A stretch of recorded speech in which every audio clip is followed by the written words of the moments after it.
You might be wondering if you need to completely eliminate carbohydrates. No, you don't need to eliminate them entirely. We do want to consume carbohydrates, but in the form of vegetables, not from rice, noodles, and similar sources. Do we need carbohydrates? This is a common question. Scientifically, the answer is no. You can survive without consuming carbohydrates because the body can produce them itself. Yes, the brain and red blood cells need a small amount of carbohydrates, but the body can produce these from lactate and other mechanisms like gluconeogenesis from proteins.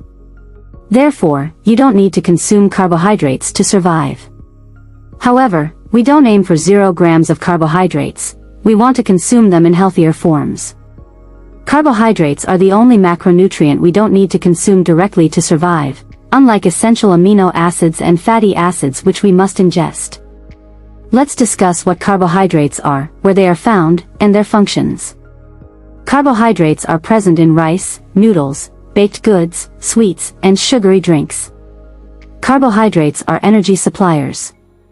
While nutrients can be obtained from other food components, carbohydrates are not essential for this purpose. As energy suppliers, you can choose to burn fats instead. This means that the role of carbohydrates as energy suppliers is not unique or indispensable. Carbohydrates vary in chain length, consisting of simple sugars, disaccharides, oligosaccharides, and polysaccharides. Imagine a carbohydrate as a string of pearls.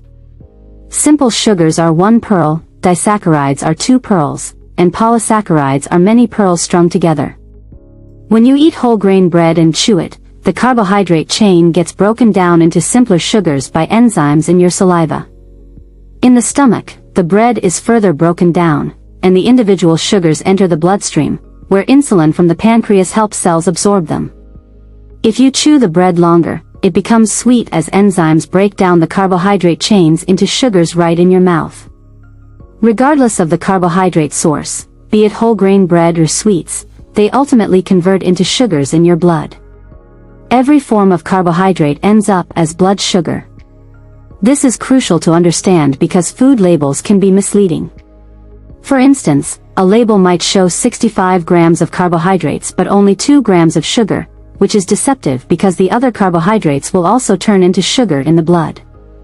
This is critical to grasp. All carbohydrates eventually become blood sugar, demanding insulin for metabolism. The claim that whole grains help manage insulin levels better is misleading.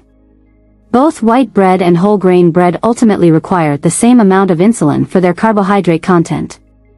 The difference lies in the speed of digestion and absorption, but the insulin demand remains the same. It's not the glycemic index, how quickly blood sugar levels rise, that matters, but the glycemic load, total carbohydrate content, which influences how much insulin the pancreas needs to produce. Consuming fewer carbohydrates overall is beneficial for reducing the workload on the pancreas and preventing insulin resistance.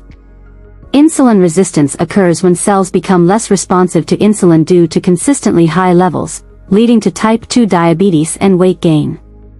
Encouraging people to eat more whole grains under the guise of controlling blood sugar is counterproductive.